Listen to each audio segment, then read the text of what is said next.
नमस्कार, स्वागत है आपका मेरे चैनल मेरी दुनिया कामना त्रिवेदी में। यहाँ हमने पहले से घी एक पैन में डाला और ये खरबूजे के बीज यानी मगज के बीज इस तरह से मार्केट में मिलते हैं, इनको हमने भून लिया और अलग से निकाल लिया। नारियल का बुरादा यानी डेजिकेटेड कोकोनट 1 कटोरी लिया, उसे भी भून के शुद्ध देसी घी में लाइट ब्राउन होने तक बिल्कुल सिम में करिएगा और फटाफट निकाल लीजिएगा। केसर हमने सजाने के लिए पहले ही रेडी किया हुआ है, लेकिन और ये गोंद है, गोंद जो कि इस तरह से होता है, इसको ना घी में जैसे साबूदाना फूलता है अलग से वैसे फूलेगा, तो इसको लास्ट में मैं फुलाऊंगी आपके सामने।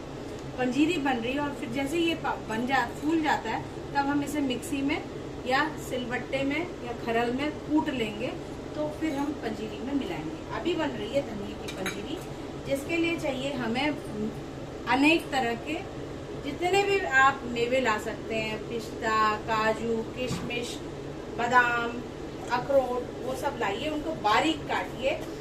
थोड़ी सी गरी गोला मैंने पहले ही भून लिया है घी में, उसमें थोड़ी चीनी डाली है, मखाने और चीनी और डाल करके मैंने धनिये की पंजीरी मैं बना रही हूँ। पंजीरी के लिए हमें चाहिए होगा धनिये का पाउडर। ये धनिया जो हम सब्जी में डालते हैं, प्रसाद के लिए मैंने अलग से ही रखा है। तो ये मैंने करीब 2 सर्विंग स्पून के नाप से इसमें डाले। 1 कटोरी गरी गोला भुना हुआ, आधी कटोरी चीनी, थोड़ा सा मैंने मखाना काट करके डाला है, बादाम 10-12 डाले हैं, थोड़ी सी पंजीरी में बनाने जा रही हूँ, और थोड़ी सी चीनी डाली है। थोड़े से मगज के बीज मैं अब डालने जा रही हूँ, खरबूजे के बीज ये हमने डाल दिए। और इसी पंजीरी को हम जमा दें अगर चीनी के साथ, तो ये बन जाएगा मेवा पाक। अब मेवा पाक में कुछ लोग पंजीरी के लिए जो धनिया है वो नहीं डालते। हमारे यहाँ धनिया बहुत ही आवश्यक है, क्योंकि आज कृष्ण जन्म हो रहा है, तो एक जच्चा को यानी कि जो माँ को जो चीज दी जाती है वो चीज शाम को जरूर हम बना के रखते हैं। तो धनिये की पंजीरी आवश्यक होती है, ये मैं बना ही रही हूँ। जो मेवे उपलब्ध प्रभु ने आपके पास जो उपलब्ध कराया है वो उसमें अनेक डाल दीजिए। पिसी हुई चीनी आप डाल सकते हैं, मिक्सी में पीस लीजिए। और अंत में मैं डालूंगी भुना हुआ गोंद। गोंद को फुलाने का तरीका मैं आपको बताऊंगी कि किस तरह से भुनता है। अब ये पंजीरी करीब करीब हमारी तैयार हो गई है, और अब हम इसको ट्रांसफर करने जा रहे हैं एक बर्तन में।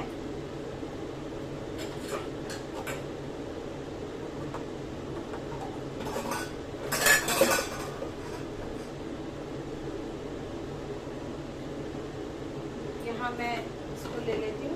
ये मेवा पाक के लिए मैंने थोड़ी सी गरी गोला भुना हुआ बचा रखा था। नारियल के लड्डू बना चुकी हूँ मैं। मेवा पाक अभी नहीं बना है, तो ये देखिए धनिये की पंजीरी की शुरुआत हो चुकी है। अब हम इसको ट्रांसफर कर लेते हैं एक बर्तन में।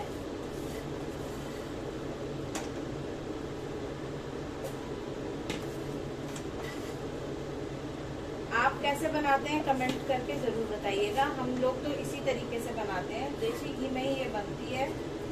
और जितने मेवे होते हैं, धनिया होता है, नारियल का बुरादा होता है, उसको सूखा सूखा हम भून करके हल्की आंच पे, मध्य आंच में भूनते हैं, और भून करके तब ये हमारा तैयार हो जाता है।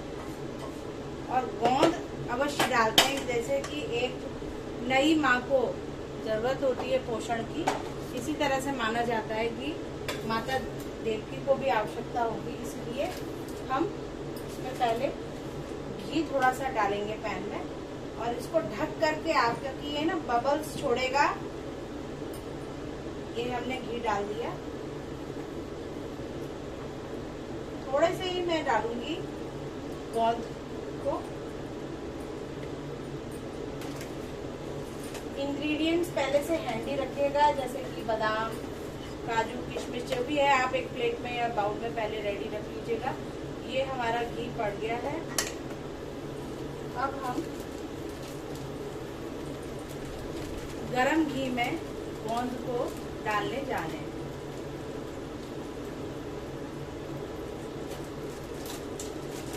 जैसे साबूदाना फूलता है कुछ कुछ उसी तरीके से गोंद भी फूलता है। एकदम गरम घी में, देखिए इतना ही मैं ले रही हूँ, ज्यादा नहीं ले रही हूँ, पंजीरी के अकॉर्डेंस में, बाकी का मैंने बचा दिया। साथ ही मैं ढक्कन ले लेती हूँ मैं, इससे गोंद, ये देखिए देख रहे हैं आप, अगर छींटे आने की संभावना लगती है तभी हम इसको ढकेंगे। पूरा अच्छे से फूल जाएगा घी में और बहुत बड़ा हो जाएगा। फिर हम इसको कूटेंगे खरल में या सिलबट्टे में और फिर अपनी इस पंजीरी में ऐड करेंगे। इतनी बढ़िया शानदार खुशबू आ रही है किचन में घी की, मैं आपको बता नहीं सकती। दोनों तरफ से अलट पलट के खूब अच्छे से आपने इसे फ्राई कर लेना है। भूनते समय इसमें आंच तेज रहेगी, इसमें सिम आंच नहीं रखी आएगी। बहुत देर नहीं लगती है गोंद को भूनने में, बहुत जल्दी हो जाता है। शरीर में जैसे कि महिलाओं को यूट्रस से संबंधित जो भी परेशानियां हैं उसके लिए गोंद एक औषधि है। तो गोंद के लड्डू बहुत जमाने से हमारी माएँ, दादियाँ, नानियाँ जब वो खिलाती आई हैं। गोंद क्योंकि बाइंडिंग का काम करता है, शरीर की टूटी कोशिकाओं और तंत्रिकाओं को जोड़ने का काम करता है। तो यहाँ मैंने फटाफट से इसको भून लिया है और मैंने गैस कर दी है बंद। अब मैं जरा सा खरल को साफ कर लेती हूँ और इसमें ही हम कूटेंगे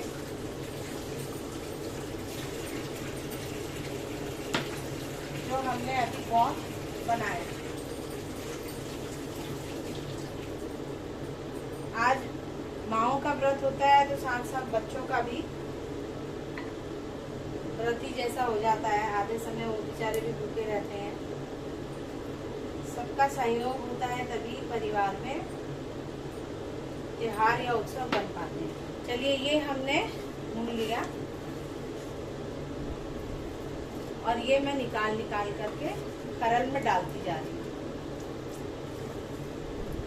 हो रहे हैं ना, देखिए बिल्कुल अच्छे से क्रिस्प हो गए। इनको बिल्कुल डार्क ब्राउन नहीं करना है, इसलिए तुरंत उतार लेना है। पूरा फूल चुका है ये घी हमारा, फिर यूज हो सकता है किसी और काम में।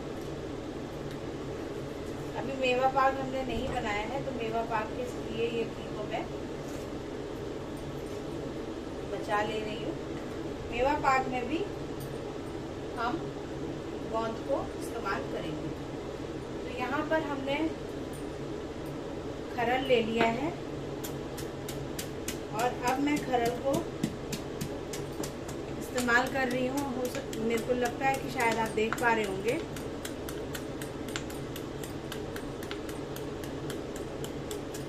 ये इस तरीके से जितना बारीक हो जाए उतना बारीक पीस लेना है गोंद को। और इसका बाइट बड़ा अच्छा आता है, जब हम खाते हैं तो गोंद का स्वाद बहुत टेस्टी आता है पंजीरी या लड्डू में।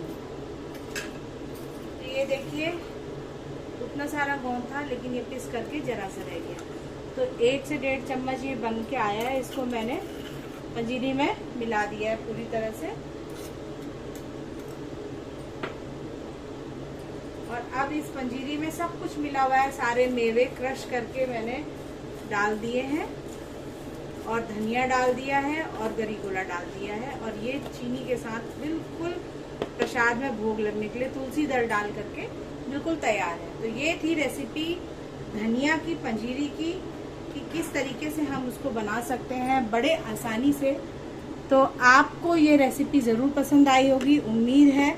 तो चैनल को अधिक से अधिक लाइक, शेयर, सब्सक्राइब ज़रूर करिएगा। और धनिया की पंजीरी अंत में तुलसी दल जरूर डालिएगा। जितने मेवे भगवान ने आपको दिए हों घर में श्रद्धानुसार अधिक से अधिक डालिएगा। 56 प्रकार के भोग ठाकुर जी को चढ़ते हैं, बाकी प्रोसीजर सेम रहेगा। बस तो इसी के साथ फिर मिलती हूँ नेक्स्ट रेसिपी मेवा पाक के साथ।